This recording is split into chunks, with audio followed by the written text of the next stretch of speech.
नमस्कार विद्यार्थी व पालक मित्रांनो, आज मराठा आरक्षणाच्या संदर्भामध्ये अगदी पहिल्यापासून पहिले आरक्षणा वेळेस मिळालेले जे काही डिटेल्स टीटी, त्यानंतर दुसऱ्या वेळेस 2018 मध्ये आणि आता 2024 मध्ये हे आरक्षण आपल्याला मराठा बांधवांसाठी मराठा आरक्षण जे आहे ते महाराष्ट्रामध्ये आजपर्यंत 3 वेळा आरक्षण मिळालेलं होतं आणि या सर्व आरक्षणाच्या संदर्भामधले सर्व प्रश्नांची उत्तरं या संदर्भात आज आपण चर्चा करणार आहे।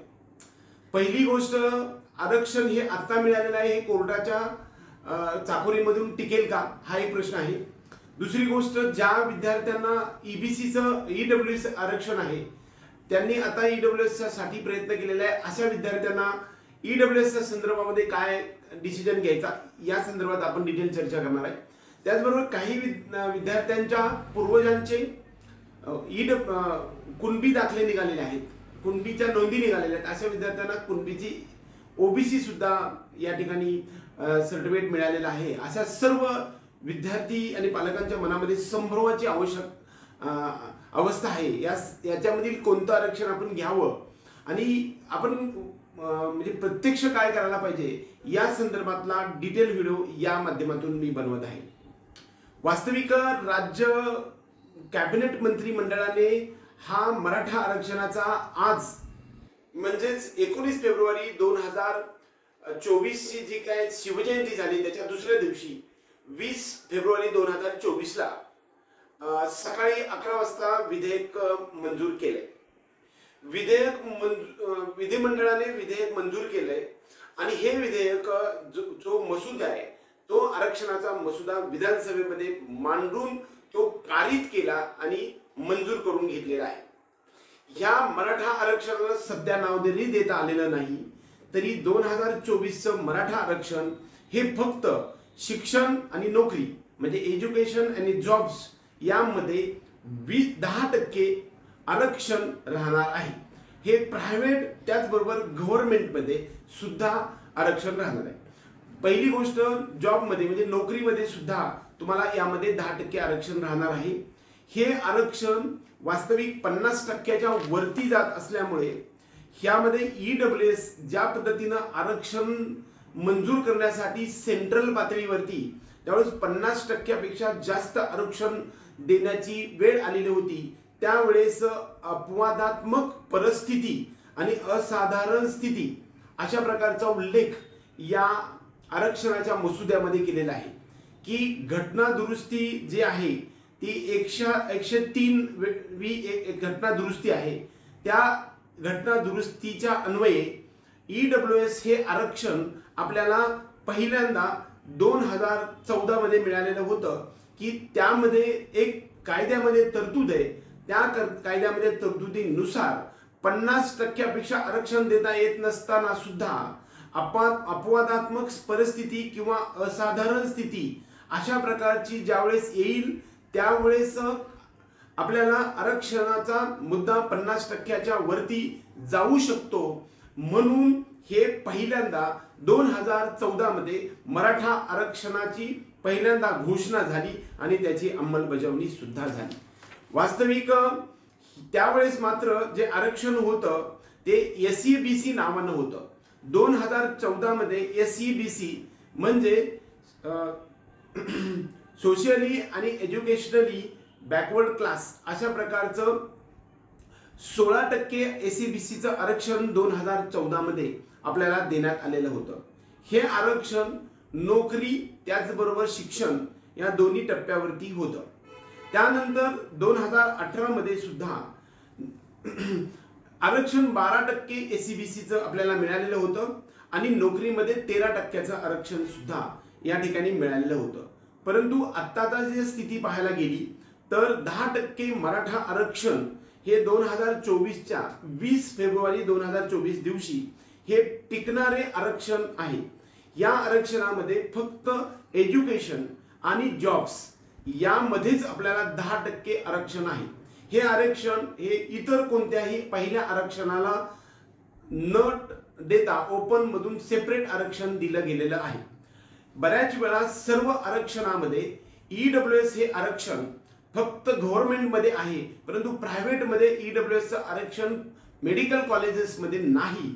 परंतु मराठा आरक्षण मात्र दोन्हीकडे, म्हणजे मराठा आरक्षण जे आहे ते गव्हर्नमेंटमध्ये 10%, त्याचबरोबर प्रायव्हेट मेडिकल कॉलेजेसमध्ये सुद्धा आपल्याला मराठा आरक्षणासाठी सेपरेट 10% आरक्षण शिक्षणासाठी त्याचबरोबर जॉबसाठी देण्यात आलेला आहे.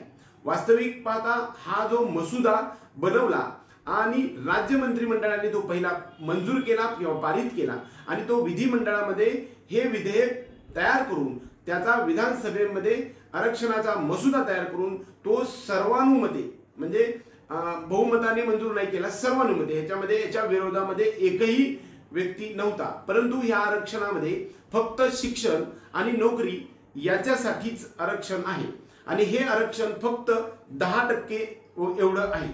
पहिला मुद्दा, हे कायद्याच्या पातळीमध्ये हे टिकेल का हा प्रश्न सर्वांच्या मनामध्ये येत आहे. बऱ्याच वेळा गेल्या 2 महिन्यापासून मराठा आरक्षणाच्या वरती महाराष्ट्र लेवलवरती प्रत्येक कुटुंबाचं सर्वेक्षण केल्यानंतर मागासवर्गीय आयोगाने यामध्ये 2 प्रकार केलेले आहेत. म्हणजे एकंदरीत जो संपूर्ण लोकसंख्येचा अभ्यास केला तर मराठा आरक्षण मधील मराठांची संख्या एकूण 27% एवढी मराठा संख्या सर्व महाराष्ट्रामध्ये आहे. त्यामधील जे 100% एवढे जर पकडले त्याचे 2 गट केलेले आहेत. त्यामध्ये क्रीमी लेयर आणि non creamy layer. Creamy layer हे 16% लोक आहेत आणि नॉन क्रीमी लेयर 84% लोक आहेत. बऱ्याच वेळा आरक्षणामध्ये अडचण अशी येत होती की मराठ्यामध्ये काही लोक श्रीमंत असायचे आणि काही लोक खूपच गरीब असायचे.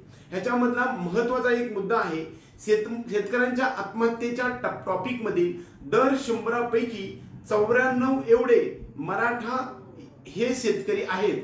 याचं सर्वेक्षण आजपर्यंत सर्व मागासवर्गीयांबरोबरच हे जे सर्वेक्षण झालं होतं त्यामधून आलेलं आहे. म्हणजे 100 आत्महत्या केलेल्या शेतकऱ्यांपैकी जवळपास 94 एवढे शेतकरी हे मराठा जातीचे होते. एकंदरीत 94% हे शेतकरी आत्महत्या मराठा समाजाच्या आहेत.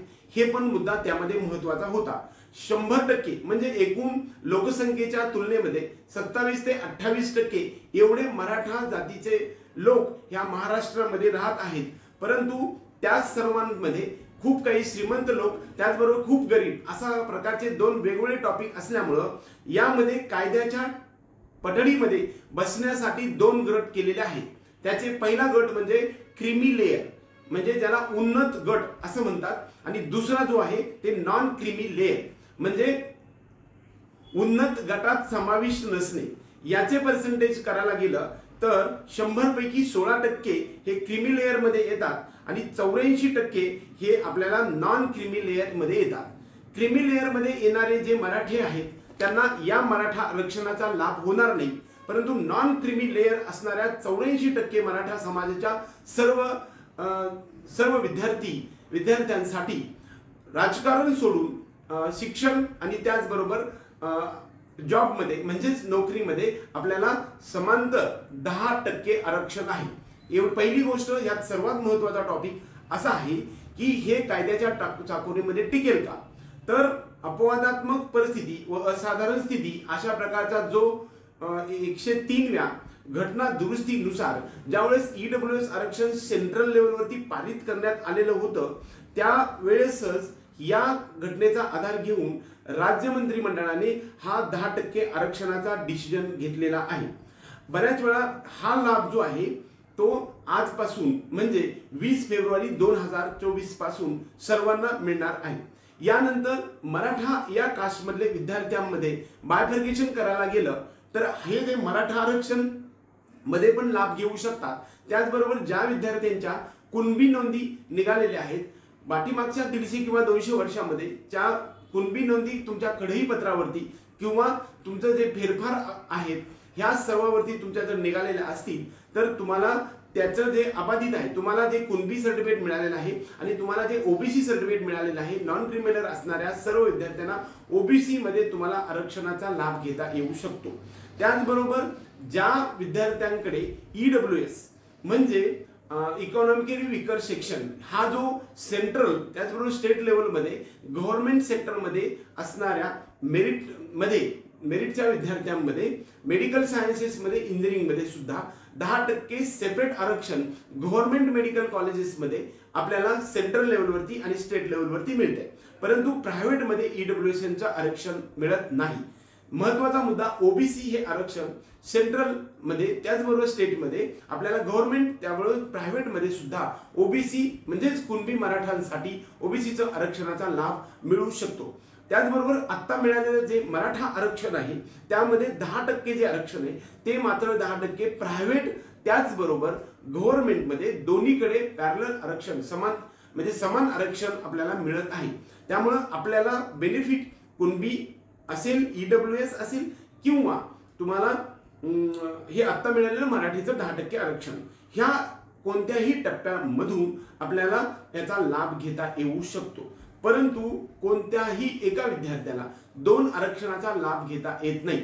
मग आपल्या समोर एक प्रश्न उपस्थित होतो की बऱ्याच वेळा माझ्याकडे ईडब्ल्यूएस सर्टिफिकेट सेंट्रलचं किंवा स्टेटचं आहे आणि मला कुणबी पण दाखला मिळालेला आहे, तर मी कोणता दाखला करता येऊ शकतो? कोणतंही एका आरक्षणामध्ये आपल्याला जाता येऊ शकतं. एकाच वेळेस 2 आरक्षणाचा लाभ घेता येत नाही, हे 100% लक्षात ठेवा. मराठा आरक्षणासाठी लाभ घ्यायचा असेल त्याच्या संदर्भामध्ये non creamy layer, caste certificate आणि कास्ट व्हॅलिडिटी या 3 घटकांची गरज असते. नॉन क्रीमी लेअर मात्र पाठीमागच्या 3 वर्षांच्या तुमच्या उत्पन्नावरती आधारित जे तुम्हाला एनसीएल किंवा उन्नत गटात किंवा प्रगत गटात समाविष्ट नसल्याचं प्रमाणपत्र, त्याला आपण एनसीएल किंवा नॉन क्रिमिलेअर सर्टिफिकेट आपण म्हणतो, हे आपल्याला असणं आवश्यक आहे.